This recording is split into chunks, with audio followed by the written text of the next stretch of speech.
Sir ఇప్పుడు pregnant ladies కావచ్చు, feed చేసే మదర్స్ కావచ్చు, వాళ్ళు తీసుకోవాల్సిన ఫుడ్ ఎలా ఎలా ఉండాలి, వాళ్ళ ఫుడ్ హ్యాబిట్స్ ఎట్లా ఉండాలి, దాని గురించి కొంచెం.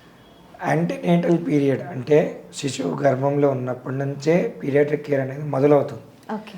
ఆబ్స్టేషన్స్ దగ్గరికి వెళ్తారు, ఆబ్స్టేషన్స్ కేర్ తీసుకుంటారు. అయినప్పటికీ ఒకసారి అయినా పీడియాట్రిషియన్కి కౌన్సిలింగ్ చాలా అవసరం. వాళ్ళ దగ్గర మనం రెఫరల్ చాలా అడుగుతూ ఉంటాం. ఎందుకనంటే తల్లి యొక్క ఆరోగ్యం గురించి శ్రద్ధ ఆబ్స్టేషన్ లోపల శిశువుకి సంబంధించిన న్యూట్రియంట్స్ మీద ఫోకస్ అంతా మాకు ఎక్కువ ఉంటుంది. వాళ్ళకి ఉంటుంది కానీ కాస్త ఎక్కువ మాకు ఉంటుంది. సో ఒమేగా-3 ఫ్యాటీ యాసిడ్స్ రిచ్ ఉన్న ఫుడ్స్ మనకు వాల్నట్స్ అని ఉంటాయి. వాల్నట్స్ వాటిని తెలుగులో ఏమంటారు నాకు తెలియదు. బ్రెయిన్ షేప్లో అవి చాలా చాలా హెల్దీ ఫుడ్ అన్నమాట. సో రోజుకి 2-4 అయినా ప్రెగ్నెంట్ ఉమెన్ తీసుకోవాలి. ఓకే. వాల్నట్స్ యాక్చువల్గా ఫిష్లో ఒమేగా-3 ఫ్యాట్స్ ఎక్కువ ఉంటాయి, కానీ మనకి ఇప్పుడు ఈ సీ ఫిష్ వీటిలో మెర్క్యూరీ కంటెంట్ ఎక్కువ ఉంటుంది. దాని దుష్ప్రభావం మళ్ళీ బ్రెయిన్ డెవలప్మెంట్ మీద ఉంటుంది. ఫ్రెష్ వాటర్ ఫిష్ అనుకోండి, ఆ ఫ్రెష్ వాటర్ ఫిష్లో ఎక్కువ కంటామినేషన్ ఉండదు, ఇండస్ట్రియల్ పొల్యూటెంట్స్ తక్కువ ఉంటాయి కాబట్టి fresh water fish is relatively better. Sea water ఫిష్లో mercury content is very very high. దానివల్ల మళ్ళీ మీ ఇందాక మనం ఆటిజం అవి అనుకున్నాం, ఆటిజం రిస్క్ ఈ అల్యూమినియం మెర్క్యూరీ కూడా ప్రధానమైన కారణాలే. ఓకే. సో మనం ప్రెగ్నెంట్ ఉమెన్ అయితే రిస్క్లో పెట్టలేము. సో సీ ఫుడ్ ఫిష్ కొంచెం జాగ్రత్తగా ఉండమంటాం, వీలైనంత వరకు అసలు అవాయిడ్ చేయమంటాం. వాళ్ళకు వచ్చే బెస్ట్ ఆల్టర్నేట్ ఏంది? వాల్నట్స్, రోజు బాయిల్డ్ ఎగ్, మిల్క్. ఇందాక చెప్పినట్టు ఆ డైరీ కూడా కంటామినేట్ అవుతుంది కాబట్టి డైరీని అవాయిడ్ చేయమంటున్నాం. అండ్ ప్రెగ్నెంట్ ఉమెన్ తీసుకోవాల్సిన vaccine DPT and flu. So ఆ డిపిటీ టెటనస్తో పాటు ఈ పర్టోసిస్ కాంపోనెంట్ కూడా చాలా ఇంపార్టెంట్. ఫస్ట్ 6 months ఈ మదర్కి ఇచ్చిన వ్యాక్సిన్ వల్ల వచ్చే యాంటీబాడీసే శిశువుని సంరక్షిస్తుంది. ఫ్లూ కూడా మనం బిలో 6 months వేయలేము. సో ఈ పర్టోసిస్ కాంపోనెంట్, ఈ ఫ్లూ కాంపోనెంట్ యాంటీబాడీస్ బేబీకి రీచ్ అవ్వాలి. సో మదర్ తీసుకోవాల్సిందే. ఓకే. దో డిపిటీ మనం 6 weeks వేస్తున్నా 6 weeks లోపలే వాడికి ఎఫెక్ట్ అయినా మనం చెప్పలేంగా.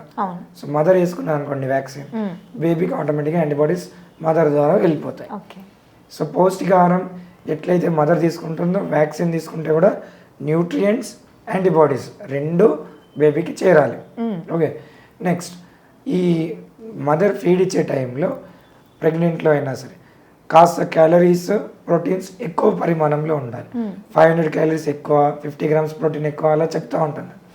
సో వీటికి డైటీషియన్ నుంచి స్పెసిఫిక్గా వాళ్ళు ఎంత మోతాదులో తినాలి, ఏ డైట్ తినాలని ఒక న్యూట్రిషనిస్ట్ తోటి డైట్ చార్ట్ ఇప్పిస్తాం. So throughout lactation feeding చేసేంత డ్యూరేషన్ మొత్తం mother iron, vitamin A, protein and calories should be rich compulsory. Okay. Anaemia ఉండడం వల్ల బేబీస్ చాలా సఫర్ అవుతారు.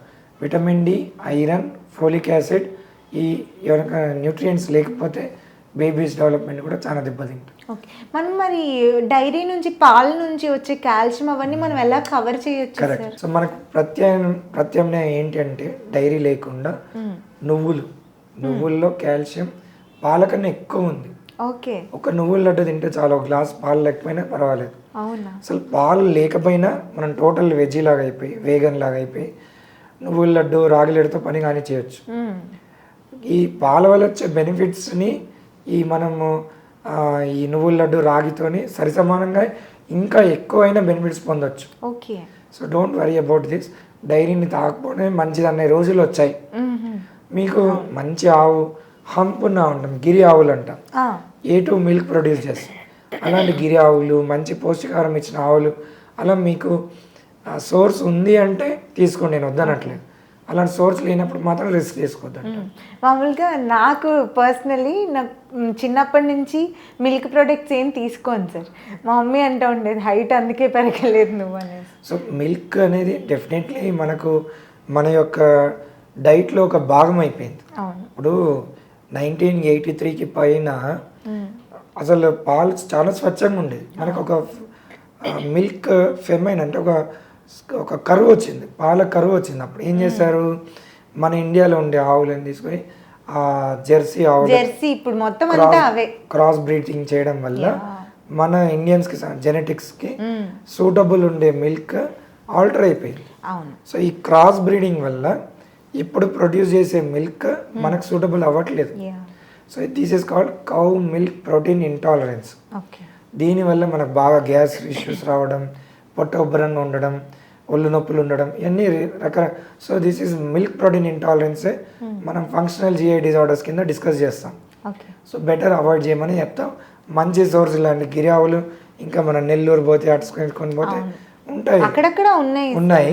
అలా ఇక్కడ హైదరాబాద్లో ఎవడు పెంచుతున్నాడు? ఇక్కడ ఎక్కడెక్కడి నుంచో సోర్స్ చేసుకొని ప్రిజర్వేటివ్స్ యాడ్ చేసి ఆ ఫార్మలిన్ కలిపిన పాలు తాగిన విషంలాగానే. సో అలాంటి నమ్మకండి.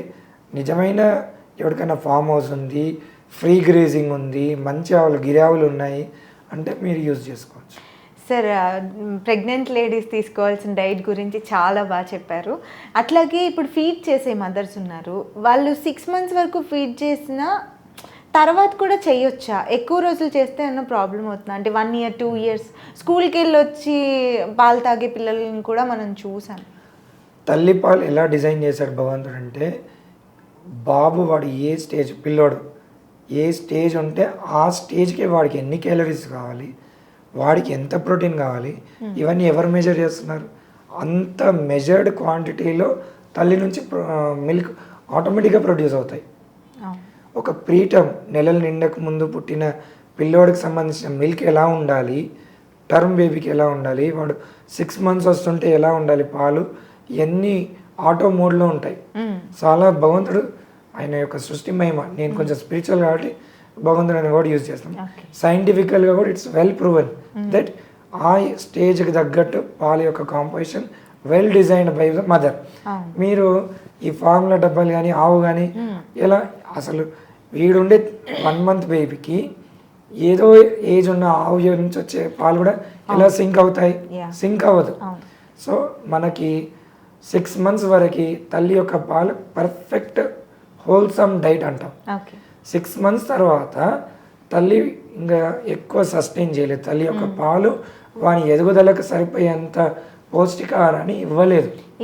అంటే ఫుడ్తో పాటు ఫీడ్ చేయొచ్చు. That is why it is called complementary food.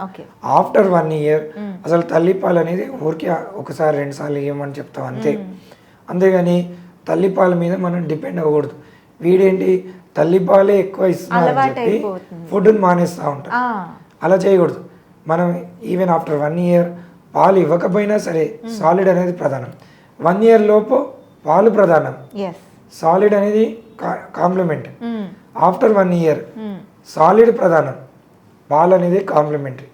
So up to 6 months 8 times feed ఇచ్చిన వానికి 6 months నుంచి 1 year వరకు ఓన్లీ 5 feeds అంటే 500 ml పాలు అయినా చాలు.